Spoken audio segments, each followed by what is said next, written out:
It also is great to be able to say, as a business owner, you had the ability to say to yourself, I don't need this person on my bus. 100%. What brings you joy in life now? And how old are you? You're 46. Yeah, what brings you the most joy now? Boy, I mean, my family. I obviously, being a business owner, we have our struggles. Sure. There's nothing like it.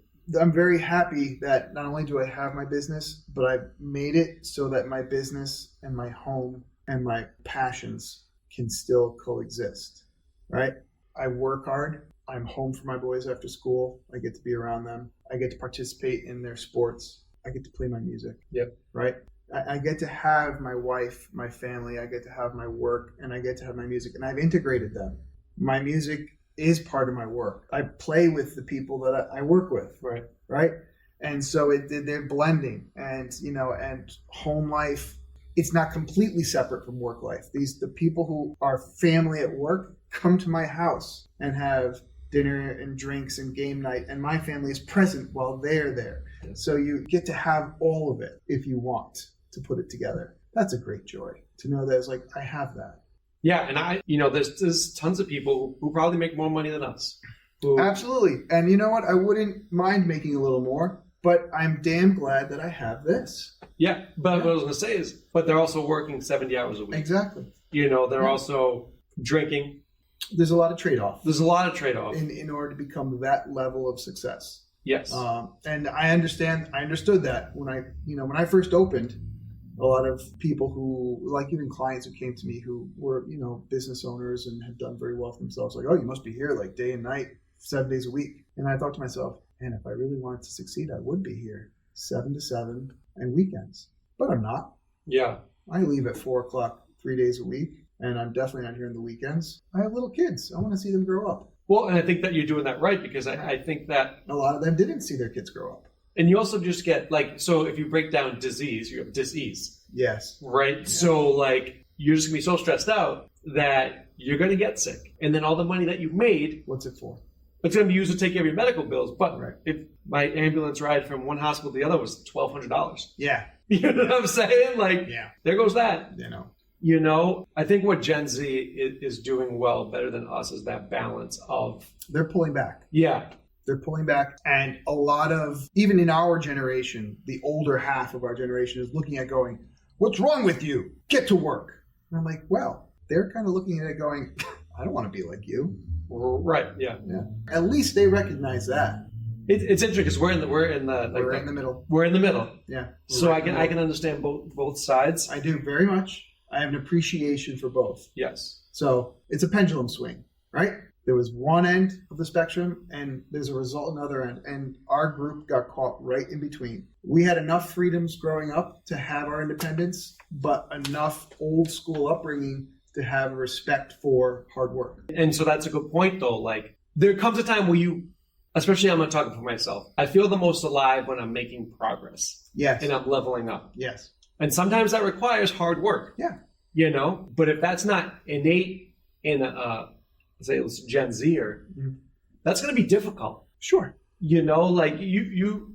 Hard work pays off immensely, and the stuff you learn from it. So even though you want your life to be fun and balanced, sometimes you need to do the hard shit. You do.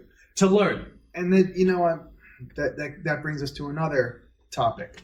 The way we communicate plays a vital role in that. When you're working in text world, right? Phone world, this is how we communicate. We communicate through memes. We communicate through likes and dislikes of things we throw at each other, right? Even the texting itself, like you and I would actually test words to each other. Yeah. They don't do that. So the communication is different. And if you don't like the communication, you just flip the phone over and I'm not talking to them. Sure. Whereas if I just didn't like the conversation with you, I'd look away and you go, hey, what's your problem? Right. I had to deal with it. Not only did I have to deal with it, I had to come up with a more suave way of getting out of it. Sure. If I really didn't want to be here. Yes. Right? You can't just duck out. So now when these kids are growing up and have to come into situations, let's say, where their workplace requires interaction like that, they don't have the skills, 1, to interact, 2, how to read the room. That's huge. Right? And then 3, how to tactfully duck out. Yes. That they just don't have. And that's something you need to learn growing up. Exactly. Yeah, that you had to don't- be something you learned, adolescently and through middle school and high school when those giant changes are happening. You had to have that. I wonder if eventually down the line, like, you don't even have, okay, we talk about like malls going out, Right. and all these big box stores going out. I wonder if down the line, like, integrated high schools like that go out. I don't know. That's unfathomable. Or does to us. it swing back the other way? Where they go? Where they go, you know what? All your tech goes away and we come here to learn. Yeah. You get tech to work with in school, let's say, because it's part of your existence, but you're not connected to this utopia anymore. You have to like come in here and I really wish in high school they taught, because right now you need money. In the future that might change. but right now that's how we work. This is how the system works. And I really wished in high school that they taught that. Like they had a stock market class, but like as a 15, okay, whatever, I know what that is, but if it was like, here, how to become rich and have freedom, that's a way better way to market that class. I would take that class. Yeah. Well, now you're also looking at it like, don't forget, that's an ambition you've always had in your head. Yeah, sure. You've always had that, like, but what about a little more, something different? What can I do? You have that. Somebody else is content to, I just want to read books. Yeah. Those people. Sometimes I'm jealous of those people. Right. Like, not really jealous, but you know what I'm saying? Like, it's like what they're content with is not what you're content with. Right? In a different way. They want some more solitude. They don't really care if they make it big. They don't really care if the house is bigger. They don't care if the mortgage is paid. They just want to have that time. And that's one of the biggest shifts I think happened to me this past year was like, you always want to be bigger. You want more clients. But like, when does that stop? I don't think for me it would ever stop. If you don't balance it, it doesn't stop. That's what I'm saying. Like, it wouldn't matter. Like, you make X amount, you want 2X. You make 2X, you want 3. So like, I was finally like, wait a minute. That's not sustainable. And with my personality, it's never going to end. No, you're just going to start, you're going to keep craving the next level. Right. Yeah. And for what am I going to be sacrificing for that? Right. Because at every level you want to get to, you have to sacrifice some things. Right. It has to be. Right. And that's why I stopped, because for jiu-jitsu for the longest time, we had Sundays classes. I was teaching them. I stopped teaching Sunday classes. I didn't even take one-on-ones, even with one of my buddies, because I was like, I want that one. I never knew what that one day off was like. Yeah. For many years. I know. Yeah. And on that Sunday now, like I might just hang out, watch some TV. It's a great feeling. It's different. It's different. Sometimes you have to actually, I've learned, I take my birthday off and I pay my employees to take their birthdays off. That's a paid day you get. And if your birthday, and there's a system to this because, your birthday might fall on a weekend. You can either have the day before, the day of, or the day after. So that's your options. Nowhere else. But you get that day off paid. Nice. For your birthday. So in order to enforce that, I take my own. So on my birthday off, I sit at home, right? During the week, kids will go to school. And I'm like, all right, here I am. My brain won't let me relax. Yeah, I got that. I'm like, what am I going to do? Oh, I can do things. So I've made a bargain with myself. Okay. Kids have left the house. It's 7:20. You have until 11. Work your ass off. Do whatever it is that makes you feel good and accomplished in this house. But when that timer that you've designated stops, stop and enjoy the remainder of the day until they get home. Put on a movie, play your video games, plug in the guitar, whatever you choose to do that then. And I was surprised. I was like, giving myself that OCD part of my brain. He's like, here's your slice of pie. I was okay with that. I like that. But now you brought me onto a topic. I think I personally noticed that I have some OCD in the way of wanting everything to be perfect. Of course. And I had to have that conversation with myself. Yeah. Where like it doesn't have to be perfect. And you tell yourself that, but then when it comes to practice, you actually have to be like, hey, we talked about this. And on the major things, like I get that, but like small things, I might be doing some designing on, we're doing like a new print store. And like, if the logo's should be up a little bit, a centimeter, like it's not gonna make a difference. Right. But to you, it's the world.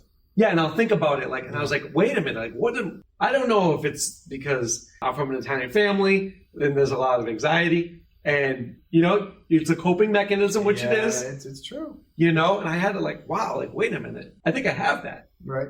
You know? We all have it. I mean, you don't get to be a business owner and call yourself even minorly successful unless you have a minor amount of OCD.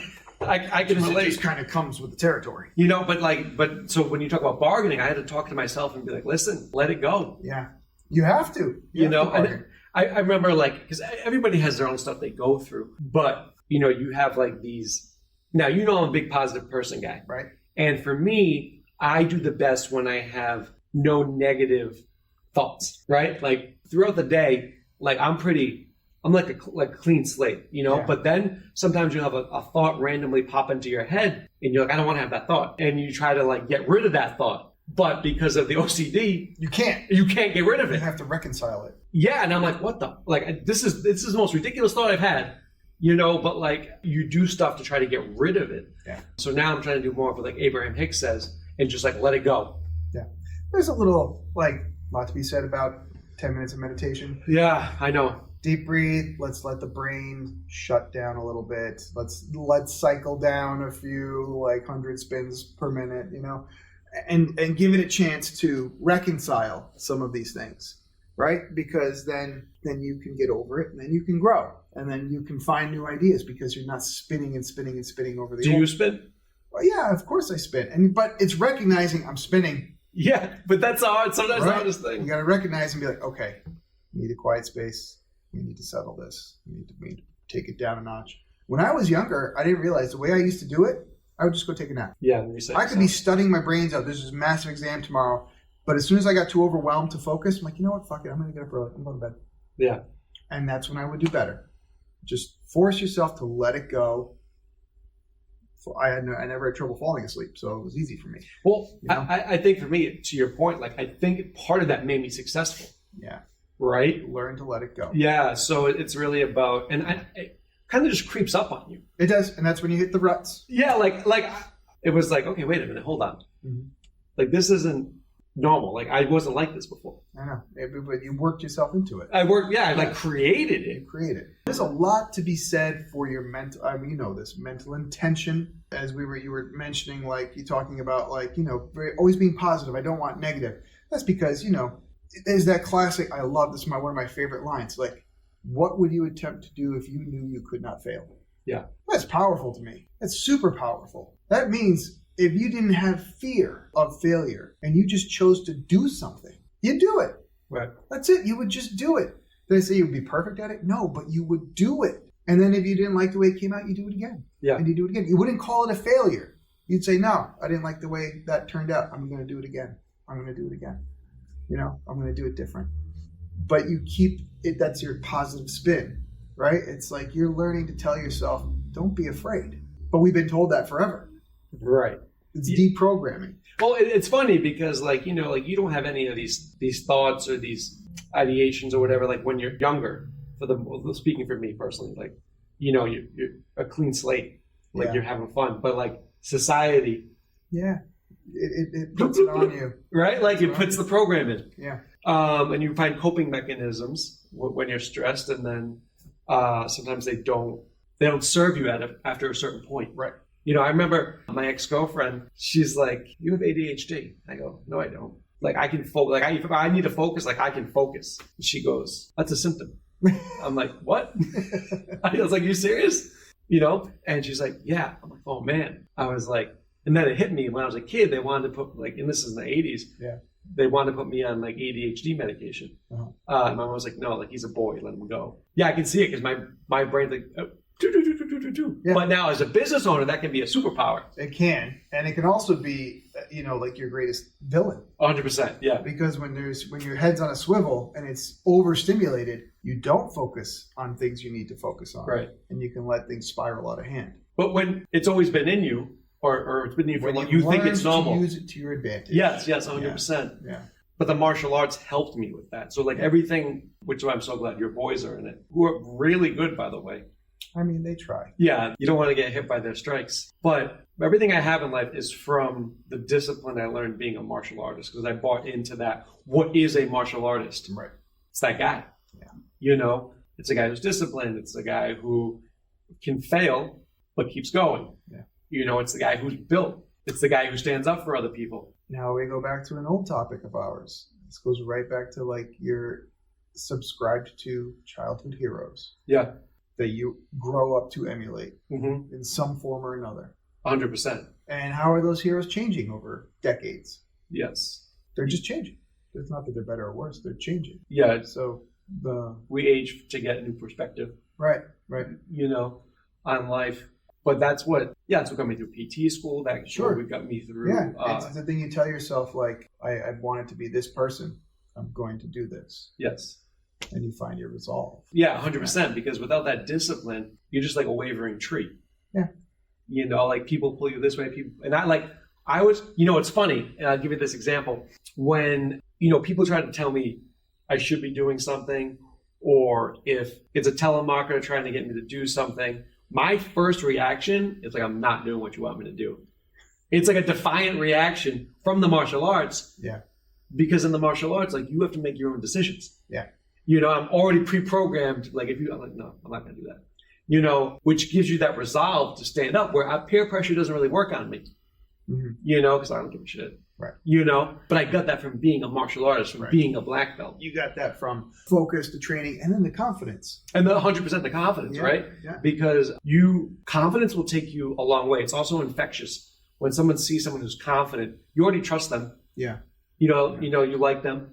And you find something in yourself that you're like, I want more of in myself. Right? You see something in somebody else that you want more of in yourself. Yeah. So you want to be around that person. Yeah. You want to learn from that person. You want to seek it. Yeah. And you want to seek it. But without that martial arts aspect, like, I haven't seen, for me personally, another sport that gives you that. That's fair. Yeah.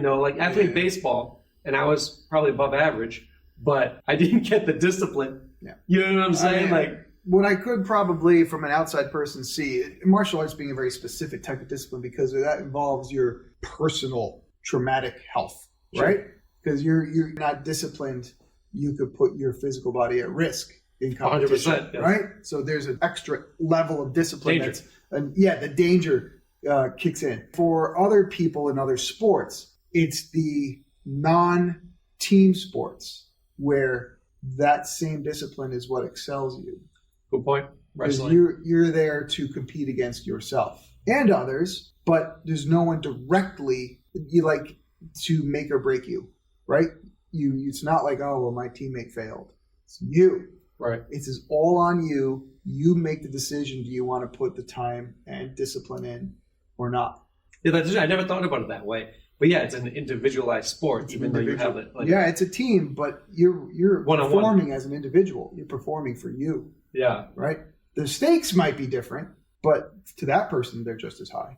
Yeah, I never thought, because I'm sure you get that discipline from wrestling. Yeah. Like if you're a sprinter, if you're a swimmer. Yeah. These are all people you have to work your tail off. You're competing against you. No one is. It's not like, the guy I played against was worse. It was harder than me. He tricked me. I'm like, no, you just have to swim better. Yeah, it's not like doubles in tennis. Right. And my partner fucked up. Right. Or even singles in tennis. That guy was better than me, and he tricked me into not making the proper move. Right. Well, I guess that is also a single sport. But for example, in swimming and running, it's your technique alone. How much time you put in. Right. And how much time you put in. All the other variables are set. That's interesting. I never thought about it like that. But yeah, and the danger aspect of it, if you don't know how to fall and someone throws you, yeah, you're in trouble. You're messed up. Right. Just from that one throw. And back in the day, we didn't really have mats. Nope. But all right, so what question, we'll finish on this if you want to ask me when we can. What question do you think I should have asked you in this podcast? Question do you think you should have asked what me? question do you think that I should have asked you? In 6 months, there was so many different ways we could have taken this tonight. So many different ways we could have taken this. Were we going to stay like we did? Did we stay in our worlds? We talked about our worlds mostly. Were we going to get a little more existential? Were we going to talk about some of the fun stuff we like to follow? Yeah. Right? Or were we going to get real world and talk about politics and economics and what do we think about the, let's say, emotional impact or the ethical impact of things that are happening around the world? I don't know. So any of those topics are valid topics, and we could have taken us hours of discussion for certain. Maybe one thing we didn't discuss that I thought we could have touched on more, and maybe I didn't think the lead-in was there. Is we went from like our business lives, and we didn't really get into our passionate lives. Okay. Which I think we should at some point really focus in on, because we give the viewers a lot about our journey, but we always center it around our work. Yeah, true. Because it's 99% of what we do, right? Some of it defines us. Some of it, a lot of it defines us. Yeah. So to be honest, you're wearing it right now. Yeah, right. Right? Well, Chad said that. Chad said you should always wear your shirt as a business card. Well, once again, Chad more than is a good friend of ours, but he exploded his business. But he is his business. Right? I don't know anything else about Chad. Right. I don't think I've ever known anything else about Chad. He likes to work out. He likes to work out. These are Chad's defining. Does Chad? I don't even know what music Chad likes. I think Beethoven. Okay. Yeah.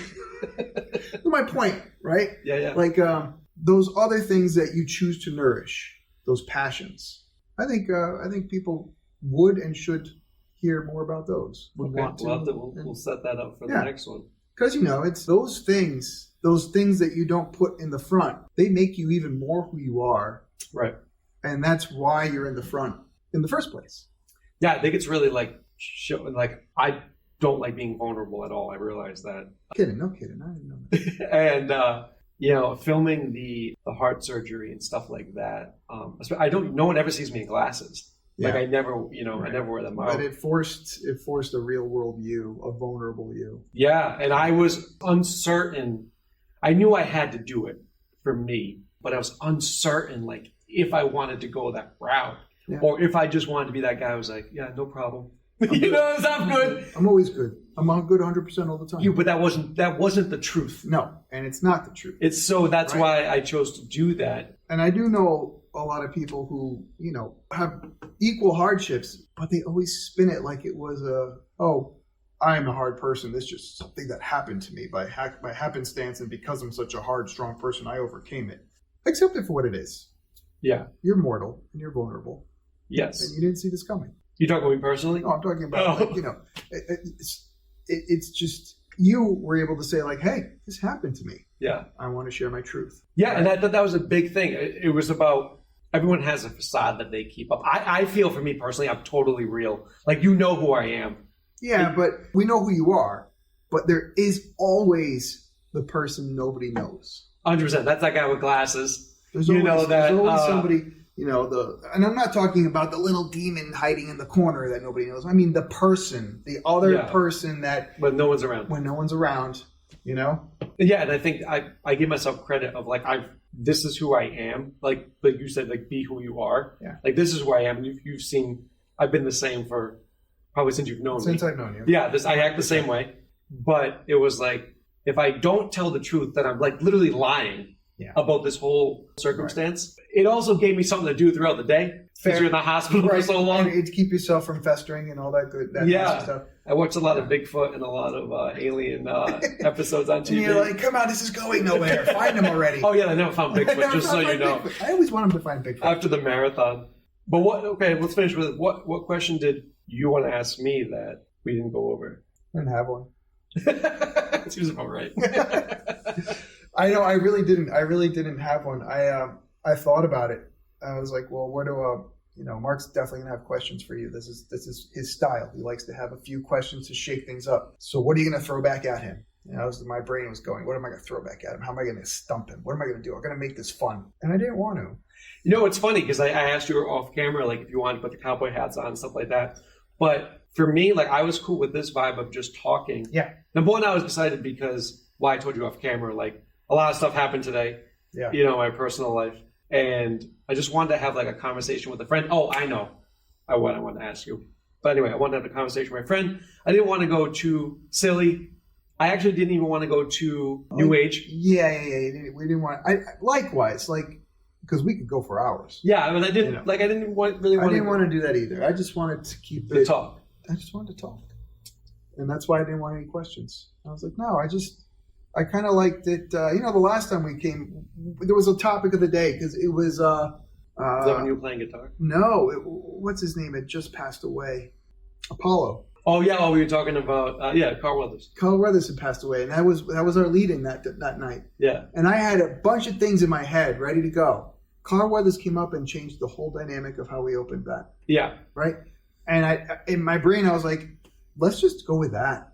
Whatever it is that leads us in, let's just go with it, because sometimes that's the way it's just got to be. I think so. I agree. Unscripted. Well, one of the best things I like about podcasts is being able to sit down with somebody without the phones. Yeah. In a conversation. Right.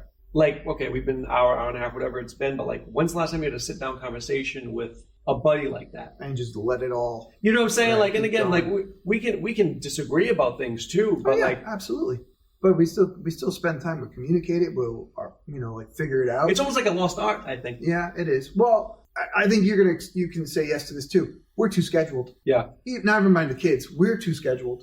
Well, and the last question I want to ask you is, so we met because you were basically my clinical instructor when I was an undergrad and you were a PT. Right. And I was just taking patients, doing like a figure 4 stretch on the plinth all day. Yeah. But for us to become friends, that's at your wedding.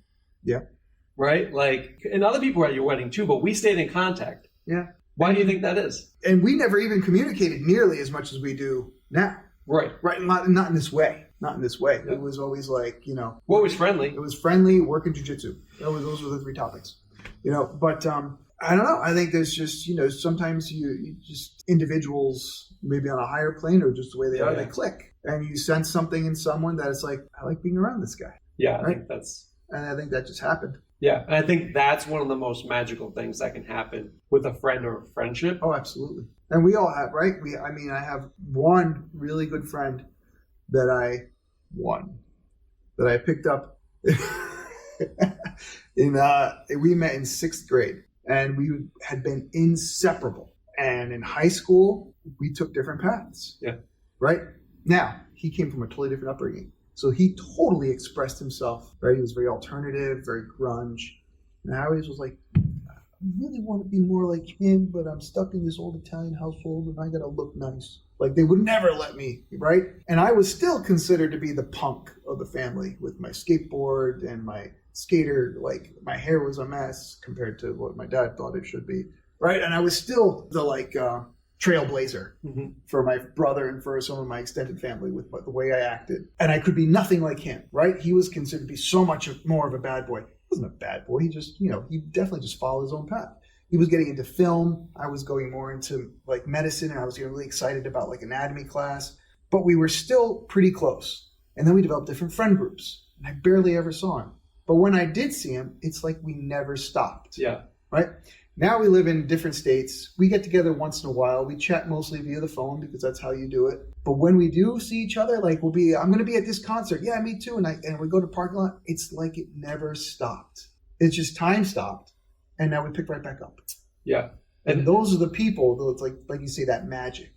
It's like you're never going to lose them. And finishing the conversation up, that's what's special about life. Yes. And that's what, I'm not afraid AI is going to replace that. No. But AI might replace the skill set to have that. It will, you know what I'm saying? It will definitely make that more challenging. For the newer generations coming up. Because sometimes... You see it now already. You do. It's sometimes you have to have a little bit of your own gumption just to initiate those conversations that lead to those friendships. Yeah, I think that if you had told me 10 years ago that people would listen to other people just having a conversation in this kind of format. As a form of media. I'd be like, that doesn't sound enticing at all. Right. But that's about the top media now. It is the top media now. But yeah, so I thoroughly enjoyed this, and I'm happy to say you're the first one in our little new studio. It's not little, actually. It's much bigger. Wonderfully large studio. It's much bigger. This is soon to be outgrown. Actually, there's been a couple classes where we couldn't fit anybody. See, I knew it. Sometimes you just need friends to be like, this is what you need to do. It's true. Even when you're a little nervous to do it. Yeah, because and I saw it in you. I know you knew you needed to do it, but every now and then you hit the same hiccups like we all do. Like, oh man, numbers are a little low this month. See, I knew it wasn't right. Yeah. And here we are going, no, keep going. Keep going. And I'm trying to end this podcast, but no, it's not you. It flows. Black out our faces and make the words different. Oh. I really want Kurt to black you out on it. Awesome. They won't even know who I'm talking to. But we're in probably the richest part of Cranston now, one of them. Yeah. The most demographic is changed. affluent. Yeah. And my name's on the main road now because, the sign. Mm-hmm. But I don't get that, like, wow, I made it kind of. You know what I'm saying? Like, I don't think you ever do. yeah, I think, I don't know if that's it's a good thing or a bad thing. I guess one thing we are learning, right, quote unquote adults, For humans. we're learning that there's always ambition for more, but are you content where you are? Yeah. And I think that's what steals away your happiness. Right. And I heard this quote years ago, but I heard it again. And I was like, oh, that makes so much sense. Like when you have depression, you're living in the past. Mm-hmm. When you have anxiety, you're living in the future. Yeah. So it's like, well, every now and then. You need to be in the now. You need to be in the now. And I think, when you don't see it for what it is, it steals away that happiness. Yeah. Right. I should be super happy that you're here. That I'm here and you have good clients. And listen, I have people come from other studios, whatever, and they're like, wow, this atmosphere is like. Somebody asked me, one of my black belts who from a long time ago, he's like, how do you always have the best people here? And I was like, well, your vibe attracts your tribe. I didn't say that exactly to him, but that's what it is. But it's the truth. And I meet with everybody for the most part when they come in. Yeah. So like, if you're not a good fit for this. You know right away. Yeah. Actually, I'll tell you. So, and you probably had clients like this. Elaine's on my schedule, and usually we do if you're going to do a free trial, you just talk to me first. Yeah. We do the online waiver. We book your class together. Simple. And usually it's for kickboxing. But I called her and she said, well, I'm interested in self-defense. I go, okay, well, actually, this is going to be great because we offer like a 30-minute private lesson with our female teacher. I'll give her your number. And I was like, there's no strings attached, whatever. And she's like, no, it's on the phone. She's like, what's the cost? And I go, actually, well, we have customized plans. So you can talk to Beth, do the free session. You can talk to Bethany and then figure it out. Yeah. And she's like, well, why are you being shady? And I'm like, wait, what? Like in my head, I'm like, well, okay. Like, so do you want small groups, large groups, one-on-ones? How many times a week you want to come? Like, I don't know any of that right now. Right.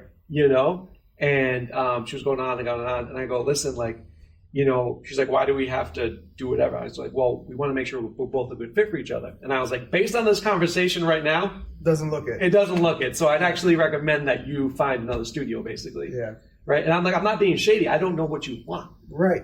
Yeah, I can't pre-program this for you the way you want it pre-programmed. And I said, listen, there's no strings attached. She's like, what do people do? I said, some people sign up. Some people take the free session. You could just take the free session. Yeah. There's literally no strings attached to this. And this person just couldn't get that through their skull. Yeah, and I was like, well, this is not. Like, I don't need the money. If we're not going to. If that's the case. Right, because that's going to bring the rest of the room down. 100%. Yeah. And then you lose real money. I've been in consultations and we asked, okay, like how much do you want to change basically? How motivated are you 0 to 10? And some people be like 4. We'll go through the stuff. I was like, listen, like if you're not motivated to do this, don't sign up.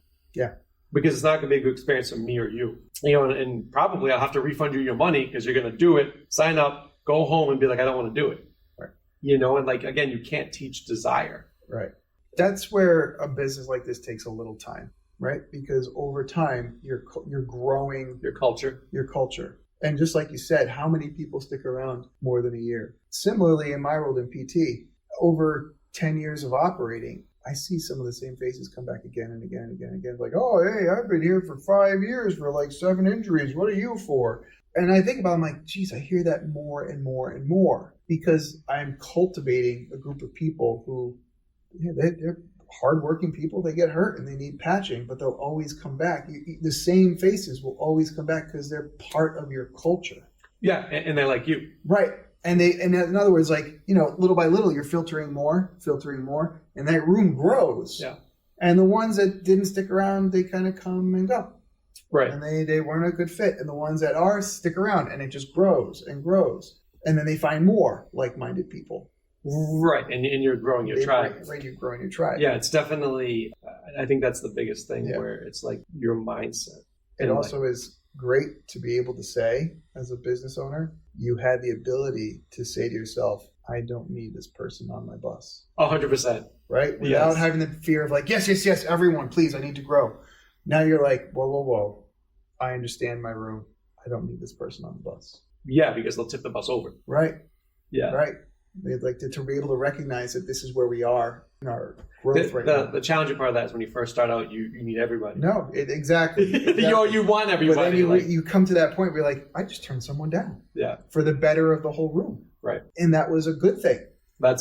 You're evolved. Yeah. Yeah. So it means you hit another tier, right? Like, whereas like I made it to that point. So next time we do this, we're being silly. I mean, we could be silly. I want to wear a cowboy hat. Okay, we'll wear a hat. We'll do something silly. I think our discussions are going to have to go down a different road this time. This time? No, next time. Yeah. We'll switch it up. Yeah. I think we should have a panel, like a few people. It's good. Still going to need a few hours. I think that'd be good though. Few hours and a really couple outlandish topics. Yeah, I like that. This is great. Because we can't get too serious. All right. That was good.